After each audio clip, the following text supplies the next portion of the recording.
can see this. The death of God was famously proclaimed, albeit as a question, on the cover of Time magazine on April 6, 1966. Given Nietzsche had already proclaimed it in 1882 in The Gay Science, and his proclamation was not that it had just happened, but that it had happened and nobody had really noticed, it could be said that Time was behind the times in raising it as even a question. Of course, Nietzsche also observed after the Buddha was dead, his shadow was still shown for centuries in a cave, a tremendous, gruesome shadow. God is dead, but given the way of men, there may be still caves for thousands of years in which his shadow will be shown. And we still have to vanquish his shadow too. Perhaps we could say that Time's question was itself but a cave for the shadow of God.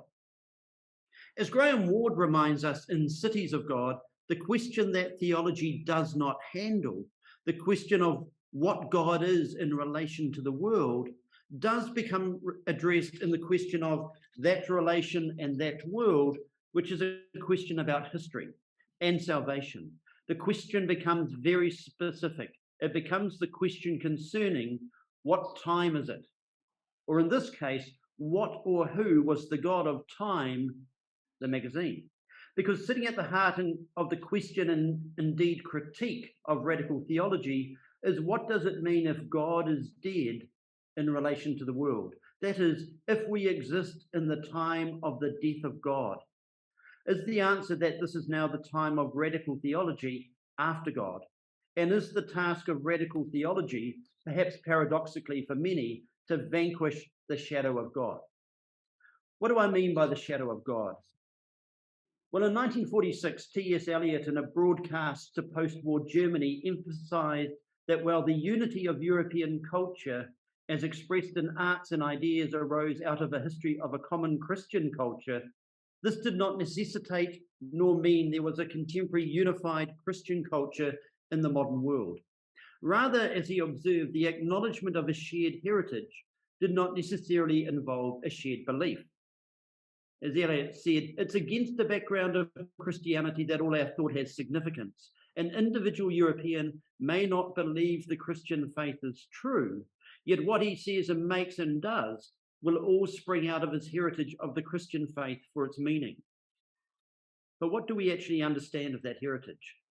The death of Christ, as Valtimo notes, the mysterious event that lies at the basis of our civilization and of modern calculation of time, is therefore the culmination of an incarnational event that inaugurated the death of God.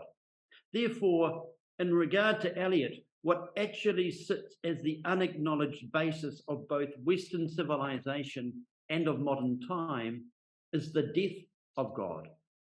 This is why radical theology is a critical engagement with the society of the death of God.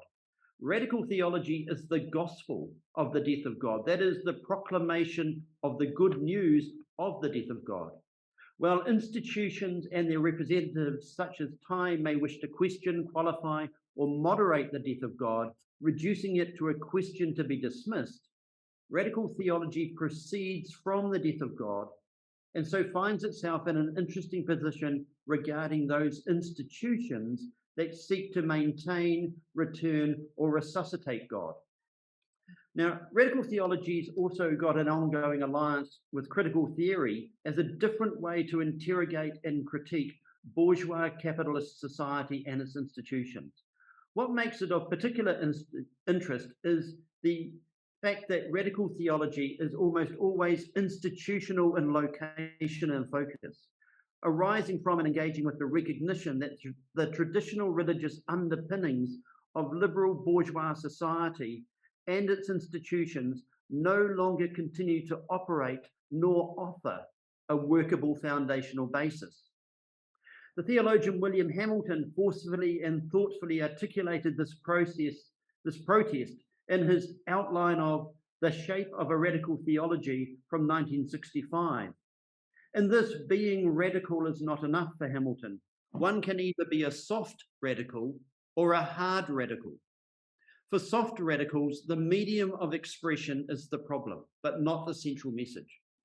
For Hamilton and other hard radicals, the message is problematic, and God is experienced as real loss. God is not just absent or hidden, but dead. So what follows is an expression of a hard radical theology. Hard radical theology enables us to understand that the crisis of contemporary institutions is that being founded implicitly or explicitly on bourgeois religion and its God, they now find themselves with an ontological crisis most of them do not even recognize. Or rather, they recognize there is a crisis of meaning and purpose in institutions, but they are unsure or unwilling or even unable to engage with its foundational causes. This results in a society of non-Nietzschean nihilism and institutions that at most realizes there is a crisis, but is not able to properly articulate or interrogate why. Now, the framing of my discussion occurs in conversation with the weak thought of Gianni Vattimo that combines in particular the influences of Nietzsche, Heidegger, and Gadamer in a hermeneutic expression of what he terms a postmodern ethic.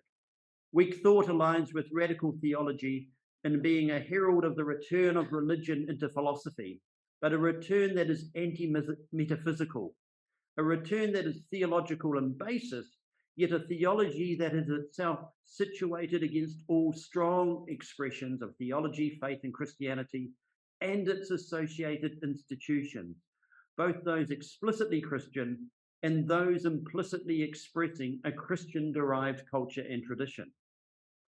Because weak thought arises from Vattimo's engagement with the ongoing, profoundly Christian meaning of secularization, wherein Christianity itself needs to weaken in order to facilitate its vocation and authenticity.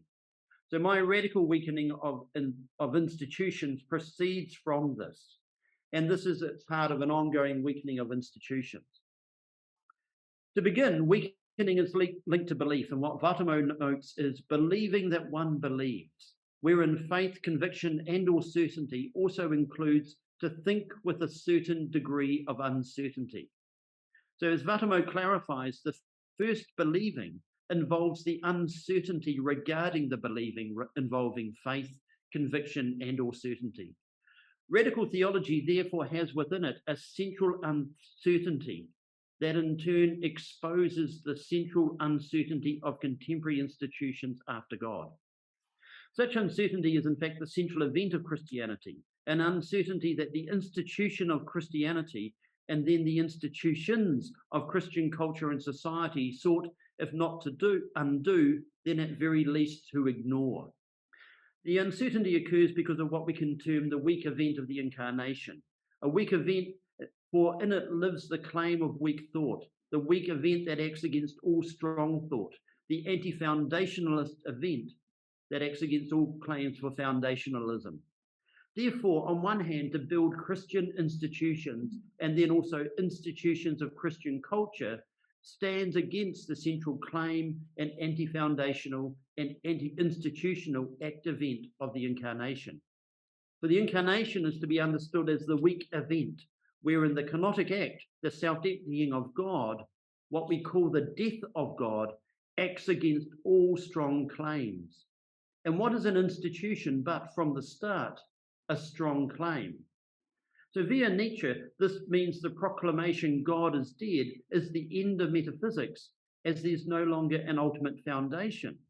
And this also means that to claim God does not exist is actually to continue to participate in a metaphysical principle.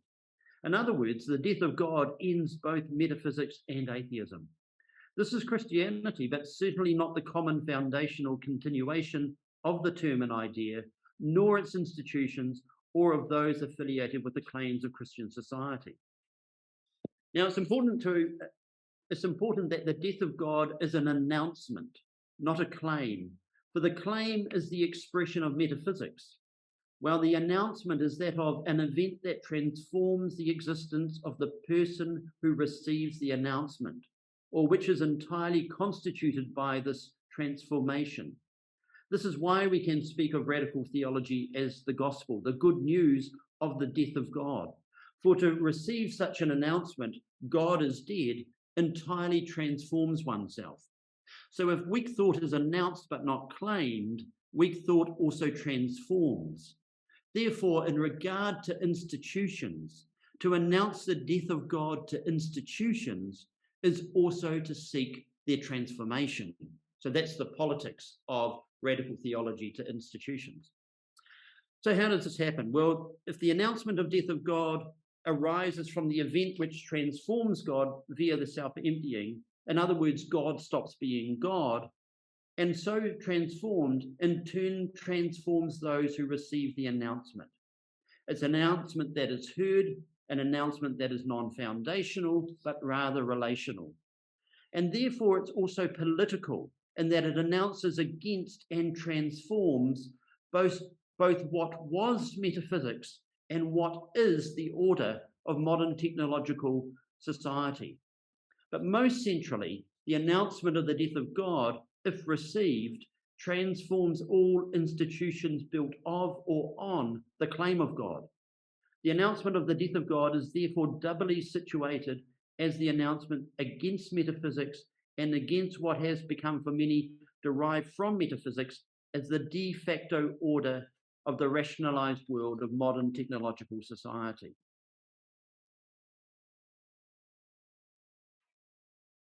So what we have to remember then is that the message of the Judeo-Christian heritage is still alive in the institutions that have actually yet to hear the announcement of the death of God and to be transformed in the process. So what does this mean? Well, reading via Vatamo, radical theology is an interpretive event in what we term the poetic and leads to salvation, which is linked by Vatamo with emancipation. Therefore, radical theology, especially I would argue in relation to institutions, is a poetic interpretive event in the name of emancipation, a secular emancipation in that it occurs within and for the world of shared human experience. So what can this mean?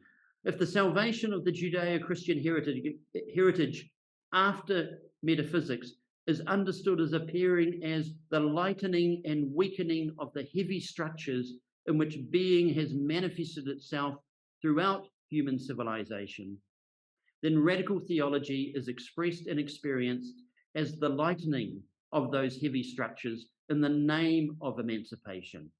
And what are those heavy structures? Nothing less than our religious, political, economic, and social institutions. Radical theology thus proceeds first from within Christianity, yet against the institutions of Christianity and its culture that wish Christianity to continue as a metaphysical religion and not embrace its radical announcement of the event of the death of God. Radical theology identifies that in Christian institutions and the institutions of a Christian culture and society, we sought to resurrect metaphysical being and metaphysical God. Even as Western society underwent secularization, we did not seek to properly emancipate our institutions from their basis in metaphysical being and metaphysical God. For to do so would mean a refocusing and rethinking of society as now being composed of a community of interpreters. Therefore, what continues is the seeking of an authority over being in the name of institutional power and tradition. So now I want to raise three quite different entry points to thinking about how this might actually occur. So the first entry point is to engage with the neoconservative thinker Irving Kristol, which is not usually the usual entry point for people to think about this stuff. But what Kristol did in a very important book called Two Cheers for Capitalism in 1978, positioned his arguments against those who indict bourgeois capitalism for not only failing to create a utopia for humanity to dwell in, but for even failing to try. Now, as an aside, we can see how neoliberalism attempted to answer this.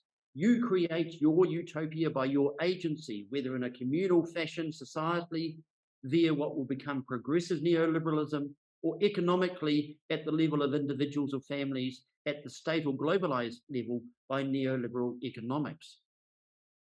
So Christel and neoconservatism are anti-utopian, arguing for a capitalist order that begins with the assumption that the world is full of other people moved by their own interests and their own passions, and the best we can reasonably hope for is a society of civil concord, not a community of mutual love. Now, I'm not arguing for that, but I think this is how we get into this. In Christel's reading, capitalism is the least romantic conception of a public order that the mind has ever conceived. And this needs to be remembered in his later critique of Milton Friedman as being the heir to modern romanticism. So Christel argues this from his conception of the central role of bourgeois virtue in bourgeois capitalism that began with a kind of benign toleration of religion, but a firm commitment to Judeo-Christian morality. In other words, what happens is bourgeois capitalism arose out of a Protestant ethos in society that endorsed the domestic virtues of prudence, diligence, trustworthiness, etc. And what happens is that the Puritan Protestant origins of bourgeois capitalism become connected to worldly success. So how do I link this with radical theology? Now, Christel provides a statement in line with radical theology. The trouble that finds is that late 20th century bourgeois capitalism was for over 150 years living off the accumulated moral capital of traditional religion and traditional moral philosophy, and that once this capital was depleted, bourgeois society would find its legitimacy even more questionable. If we remember Nietzsche, the death of God was not only that of God, but that of all which had been built on the claim of God. If God dies, then bourgeois capitalism, I would argue, is exposed as now existing on the shadow of God, as are the institutions of bourgeois capitalism. This is why we can again draw on Christel, who observes the enemy of liberal capitalism today is not so much socialism as nihilism. Only liberal capitalism doesn't see nihilism as the enemy, but rather as just another splendid business opportunity. But this is not Nietzschean nihilism, but rather a nihilism from within the institutions of liberal bourgeois capitalism. Or to put it another way, after the death of God, we need to be not just beyond good and evil, but beyond the institutions of liberal bourgeois capitalism and the neoliberal caves of their shadows. Now, Christel asks a question in many ways aligned to that of radical theology. Who on earth wants to live in a society in which all, even a majority of one's fellow citizens are fully engaged in the hot pursuit of money, the single-minded pursuit of material self-interest? To put it another way, who wants to live in a society in which selfishness and self-seeking are celebrated as primary virtues? Such a society is unfit for human habitation. Thus saith the Old Testament, the New Testament, the Quran, the Greek philosophers, the medieval theologians, all modern moral philosophy, and that's Christel. But he also provides an unexpected entry point to critique neoliberalism by noticing the inner spiritual chaos of the times, so powerfully created by the dynamics of capitalism itself, is such as to make nihilism an empty temptation. A free society in Hayek's sense gives birth to, in massive numbers, of free spirits, emptied of moral substance, but still driven by primordial moral actions. Such people are capable of the most irrational actions. In Christel's view, neoliberalism is the ethos of not only a post-Christian society, but actually an anti-Christian society. And this means central to neoliberalism is the rebellion against tradition, culturally, societally, religiously, morally, and economically. Well, on the one hand, this is a rebellion against the institutions of Christian society. On the other, it is rebellion in the name of romantic market nihilism that I would argue still leaves us with the dominance of the caves of the shadow of God. Now we have new neoliberal institutions of the shadow of God. God as neoliberal capitalism and market forces. God as agency of the individual within neoliberal capitalism. God as the new institutions of identity politics, or rather the institutions that now enforce the individual romanticized politics of the shadow of God. Wait a minute, I just need to plug my Mac in. We've just got a slight technical pitch here, but probably a welcome break from the radical theology of the death of God. The computer was about to die in its own way. The depth of the confusion.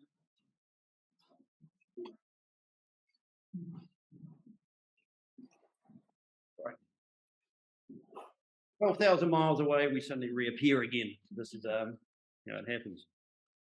So then the second entry point I want to talk about comes within the bourgeois institution of the university.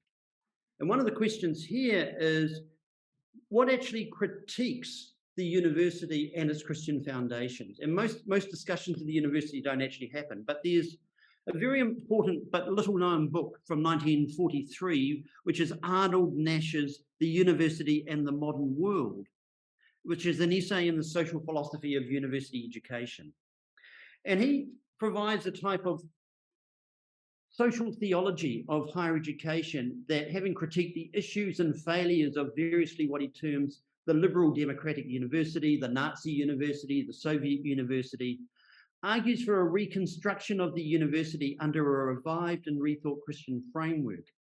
Because he says there's a confusion and question of meaning that arose as the basis of the university changed from that founded in a Christian culture of identity to one that sought a basis in scientific method and spirit. So he argues that the totalitarian university of either the Nazi or Soviet system occurs as an inadequate answer and remedy to those issues, as do the failings encountered in the liberal democratic university. And the underlying concern is the absence of a meaning of life or history. So he sets out and asks, what is at stake is the adequacy of the common premises of any tradition now current in the liberal democratic world on the nature and function of the university and society.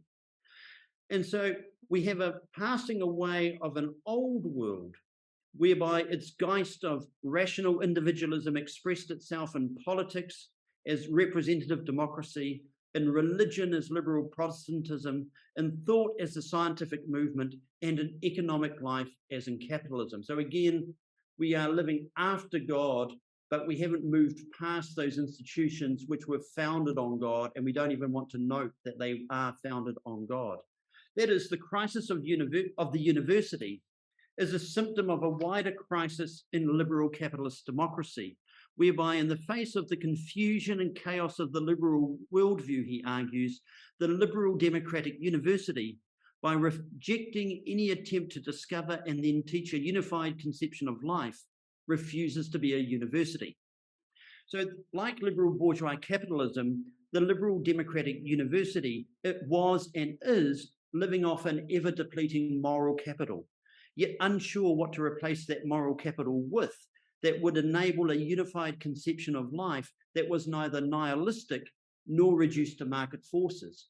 And if we think about the way that the real functionalism of a university today is really a market forces, that I would argue is but the cave of the shadow of God within capitalism. We're not quite sure where to go, so we just cower down to market forces. And so the institution of the university became, and I would argue remains, another cave of the shadow of God. In the case of the university, of the shadow God that scientific thinking could be the basis of meaning in history, whether in the natural or physical sciences, or in the growth of the social sciences, or even in the turn of the humanities themselves to justify themselves via forms of the scientific method. And this Nash terms the idol of science in the modern world. So what he wants to do is undo the advance. It's not that he wants to undo the advances in human knowledge made possible by the changes, but rather that the social turn to science created a philosophical gap in the meaning of life and of history that science has been unable to fill. And so what is to be done? Well, he argues that the task is to accept the responsibility for the creation and teaching of a unified and coherent philosophy within the university that involves both its ontological reference and its form. In other words, what is needed is a new frame of reference in which scientific knowledge can actually be ordered and understood. Now, Nash in 43 saw this as occurring within moves towards a collectivized economy because of the disorder in the socio-economic life of liberal capitalist society. Therefore, the question becomes not how shall an economy in its university be planned, but rather on what shall it be planned and to what purpose. Now, he argued that knowledge can only be adequately understood in terms of its social origins. The university can only therefore be a university when it is able to work towards and proceed from such a rethought intellectual synthesis that interprets human life and destiny in light of and in response to the crisis of modernity. And here is where radical theology asks that problematic question. But is not the university still the institutional cave of the shadow of God? Or rather, what would a university that embraces, rather than ignore or dismiss or not even hear, the radical announcement of the death of God look like? Is the university even able to display an awareness of something missing like this? Is this why it has been so open to capture, and in fact seemingly sought to be captured by, the romanticist nihilism of neoliberalism, because it enables the cave to continue? A third final entry point was a significant influence on that theologian, William Hamilton. Now, writing in the Cold War journal Encounter, the Italian author and ex-Marxist Ignazio Saloni, in The Choice of Comrades, discussed the question of a beneficial alliance, perhaps between liberals and religion. The issue Saloni identifies in 1954 is that which we can say proceeds in many ways from the still not yet fully acknowledged death of God. The last 40 years, he wrote in 1954, have witnessed the collapse of most of the great politico-social myths bequeathed to us from the 19th century. As a result, certain kinds of people who relied on these myths as a compass find themselves in a state of spiritual vagueness and ambiguity, which is still far from being clarified. The situation is one aspect of the general crisis of capitalism and anti-capitalism. We are confronted with the need for reassessment, not only of the question of how to behave, but also the greater question of the meaning of our existence. And then he goes on to note all the many thinkers who actually had committed suicide. He identified Nietzsche as the first one to identify this as the nihilism of modern times, a world of spiritual crisis and nihilism in which modern progress, capitalism, and communism are all found wanting, resulting in a world in which we are neither believers nor atheists, nor are we skeptics. And so he's asking the question that Hamilton describes as expressing the dilemma of the non-Catholic, non-communist, non-humanist European intellectual. And I would argue the situation of the radical theologian is very close to this statement by Saloni from 1962. I now consider myself to be a socialist without a party and a Christian without a church. I still feel bound to the ethics and idealism of each, but I can no longer have any part of what the state has made of socialism and the church has made of Christianity. In a context requiring what he calls a choice of comrades, we are left with only a few Christian certainties so deeply immersed in human existence as to be identified it. That is founded on the inner certainty that we are free and responsible, and it turns on the absolute need of finding a way towards the inmost reality of other people. This possibility of spiritual communion is surely the irrefutable proof of human brotherhood. This is not faith, but trust, and deeply aligned to what Vatimo will later call the announcement. Now, what really resonates as a conclusion is with radical theology is Saloni's positioning of what occurs. The spiritual situation I have just described admits neither of defense nor of arrogance. Frankly, it is merely an expedience. It resembles a refugee encampment in no man's land, an exposed makeshift encampment. What do you think refugees do from morning to night? They spend most of their time telling one another the story of their lives. The stories are anything but amusing, but they tell them to one another really in an effort to make themselves understood. As long as there remains a determination to understand and to share one's understanding with others, perhaps we need not altogether despair. So in conclusion, it is not institutions that enable us to live after the death of God.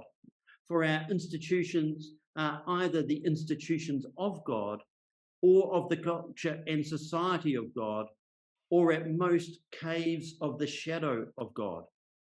What radical theology reminds us via Saloni is that in taking a critical position against such institutions and in finding ourselves after God, the choice of comrades becomes of paramount importance. Thank you very much.